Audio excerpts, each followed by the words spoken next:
Hi viewers, welcome to our channel. ప్రస్తుతం మనతో పాటు సీనియర్ జర్నలిస్ట్ దామ బాలా సార్ ఉన్నారు. వారితో మాట్లాడుతాం.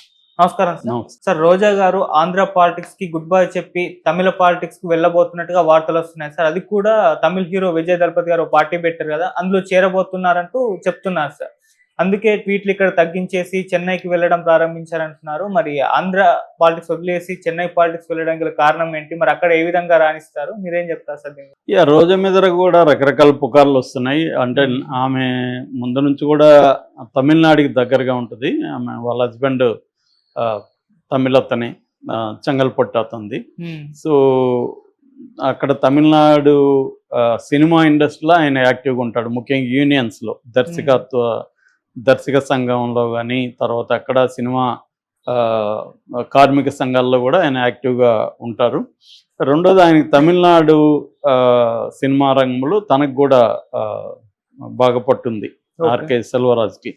సో ఆ రకంగా ఏమి కూడా తమిళనాడు అనేది ముందు నుంచి ఉంది. సో ఆమెకైతే ఆల్టర్నేటివ్ అయితే ఉంది. అయితే ఈ మధ్య అక్కడ లోకల్గా చెప్తున్న దాని ప్రకారం రోజా ఎక్కువగా ఆలయాల చుట్టూ తిరుగుతుంది. తర్వాత ఎవ్రీ వీకెండ్ చెన్నై వెళ్తుంది. మరి భర్త కోసం వెళ్తుందా, భర్త ఏమైనా అక్కడ ఉన్నాడా, లేకపోతే పాలిటిక్స్ కోసం వెళ్తుందా? ఆల్రెడీ విజయ్కి ఆయనకి పరిచయాలు కూడా బాగానే ఉన్నాయి.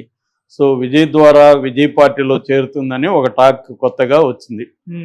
ఎందుకంటే విజయ్ తమిళ వెట్రి కళగం అనే ఒక పార్టీ పెట్టాడు. టీవీకే, వెట్రి అంటే విజయం, తమిళ విక్టరీ సంఘం అనమాట అది పార్టీ. సో కళగం అంటే ఫెడరేషన్ యాక్చువల్గా. సో తమిళ వెట్రి కళగం అనే ఒక పార్టీ పెట్టాడు. 2024 ఫిబ్రవరి 2న ఇది స్టార్ట్ చేశాడు. ఇప్పుడు ఆయన లాస్ట్ సినిమా చేస్తున్నాడు కెరియర్లోనే. సో ఇది అయిపోయినాక తను పాదయాత్ర ప్లాన్ చేస్తున్నాడు. ఇంకా 2 ఏళ్ళు ఉంది ఎలక్షన్కి. 2026లో తమిళనాడులో ఎలక్షన్లు. ఈ 2 ఏళ్లలో కూడా ప్రధానంగా పాదయాత్ర మీద ఫోకస్ చేస్తే ప్రజల్లో మనం ఒక జగన్ లాగా, అంతకుముందు మన వైఎస్ఆర్ లాగా, లేకపోతే చంద్రబాబు లాగా, రీసెంట్గా లోకేష్, ఇవన్నీ పాదయాత్రలు అంతా కూడా సక్సెస్ అయినాయి. కాబట్టి మనం కూడా పాదయాత్ర చేద్దాం అనేది విజయ్ ప్లాన్ గా చెప్తున్నారు. సో అందుకని తనకి ఖచ్చితంగా ఇప్పుడు రోజా లాంటి వాళ్ళు హెల్ప్ అవుతారు. ఎందుకంటే ఆమెకి తమిళనాడులో కూడా కొంత ఫాలోయింగ్ ఉంది.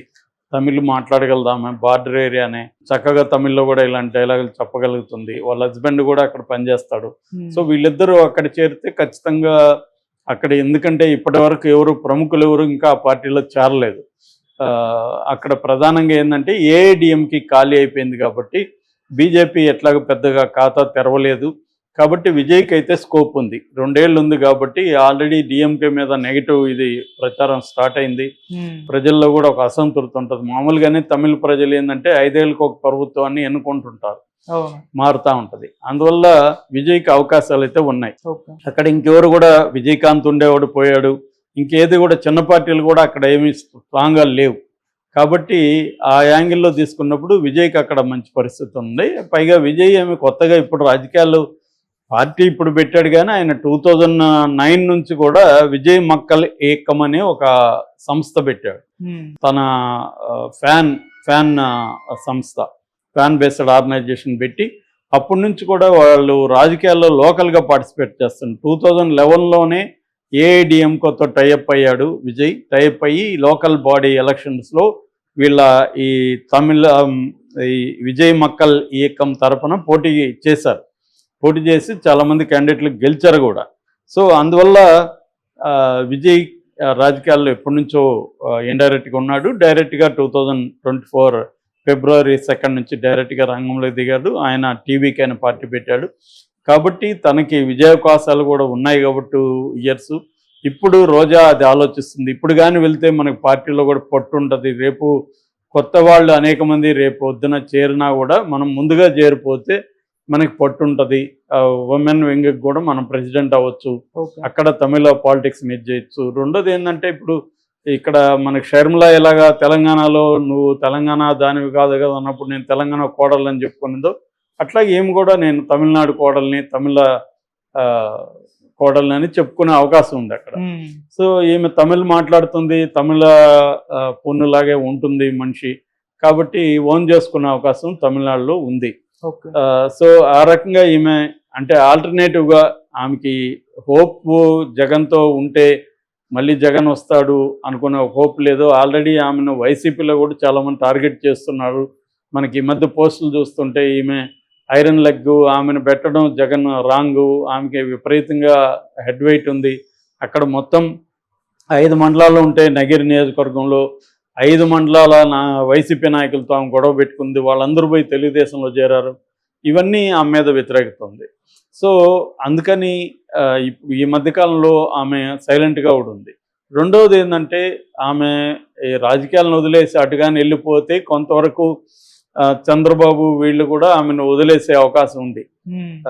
అది గ్యారంటీ చెప్పలేం, కానీ కొంతవరకు అయితే వదిలేయచ్చు. ఎందుకంటే ఆమె రాజకీయాలు ఇక్కడ మనకి కాంపిటీషన్ కాదు కదా, వదిలేద్దాం. కానీ ఆమె ఇక్కడ ఉంటే మాత్రం ఆమె మీద ఆల్రెడీ ఆడుదాం ఆంధ్ర స్కీమ్లో ఆమె కుంభకోణం, అట్లాగే తిరుమలలో దర్శనాల కుంభకోణం, ఇలాంటి కుంభకోణాలు బయటికి తీస్తున్నారు. ఆల్రెడీ పేరు కూడా పెట్టారు. ఓకే, కాబట్టి ఆమె అరెస్ట్ అయ్యే అవకాశం కూడా ఉంది. ఇప్పుడు మనం చూస్తున్నాం, కవిత అరెస్ట్ అయ్యి జైల్లో ఎన్ని ఇబ్బందులు పడుతుందో. రేపు ఈమె అరెస్ట్ అయితే ఖచ్చితంగా ఇబ్బందులే. ఎందుకంటే వాళ్ళకి వైసీపీలో మొత్తం లీగల్ వ్యవస్థ మీద తెలుగుదేశానికి ఉండే అంత పట్టు లేదు. కాబట్టి త్వరగా ఆమెను కోర్టుల ద్వారా విడిపించుకొని రావడం అనేది అంత ఈజీ కాదు. వీళ్ళు ఏం చేస్తారు, తెలుగుదేశం వాళ్ళు, వీళ్ళకి లీగల్ నెట్వర్క్ చాలా స్ట్రాంగ్గా ఉంటుంది. అందువల్ల పెట్టిన ఒక కేసు పెడితే ఆ జైల్లో ఉంటే మళ్ళీ ఏం చేస్తారు, ఇంకొక కేసులో పీటీ వారెంట్ ఇష్యూ చేసి మళ్ళీ అరెస్ట్ చేసేస్తారు. అలాగా వరుసగా ఒక కేసులో బెయిల్ తెచ్చుకుంటే ఇంకొక కేసులో మళ్ళీ బెయిల్ తెచ్చుకోవడానికి వీళ్ళు ట్రై చేస్తున్నారు. ఇలాగ ఆమె నెలల తరబడి జైల్లో పెట్టేసే అవకాశం ఉంది. ఈ ఏజ్లో ఆమె వెళ్ళి జైల్లో బాధలు పడడం కష్టమే. సో అందుకని పొలిటికల్గా ఆమె పెద్ద యాక్టివ్గా లేదు. ఎప్పుడో వారంలో ఒక రోజు అరరోజు కేడర్తో మాట్లాడడం, కేడర్ కూడా ఆమెను పట్టించుకోవడం మానేశారని చెప్తున్నారు. సో అందువల్ల ఆమె తమిళ్ పాలిటిక్స్లోకి వెళ్ళే అవకాశం ఉంది. విజయ్తో వెళ్తే ఇప్పుడే కానీ చేరితే ఆమెకి ఆ పార్టీలో పట్టు దొరికే అవకాశం ఉంది. ఎందుకంటే ఈమె చాలా స్ట్రాంగ్గా మాట్లాడగలుగుతుంది. అక్కడ కూడా విమర్శలు చేస్తుంది. ఆల్రెడీ రజనీకాంత్ మీద గతంలో విమర్శలు చేసింది.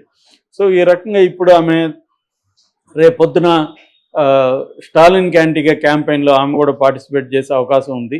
సో అందుకని ఇప్పుడే చేరిపోతే బెటరు. విజయ్ ఇప్పుడే స్టార్ట్ చేస్తున్నాడు కాబట్టి ఇప్పటి నుంచి ఉంటే బెటరు అనేది ఆమె అంచనా వేస్తున్నట్టుగా చెప్తున్నారు. ఎందుకంటే విజయ్కి నెక్స్ట్ ఎలక్షన్లో గెలిచే అవకాశాలు అయితే ఉన్నాయి, లేకపోలేదు. ఒకవేళ గెలవకపోయినా ప్రధాన ప్రతిపక్షంగా మాత్రం ఖచ్చితంగా అక్కడ విజయ్ ఉంటాడు. సో ఆ రకంగా తమిళనాడు పాలిటిక్స్లోకి వెళ్తే బెటరు. ఇప్పుడు ఇక్కడ ఉండి జైలుకి వెళ్ళి ఇబ్బందులు పడే కంటే కూడా తను ఎట్లాగో ఆమె వల్ల జగన్కి కూడా పెద్ద ఉపయోగం. ఆమె ఏదో నోరు బారేసుకొని మాట్లాడడం, దానివల్ల జగన్కి నష్టం జరిగింది తప్ప లాభమేం లేదు.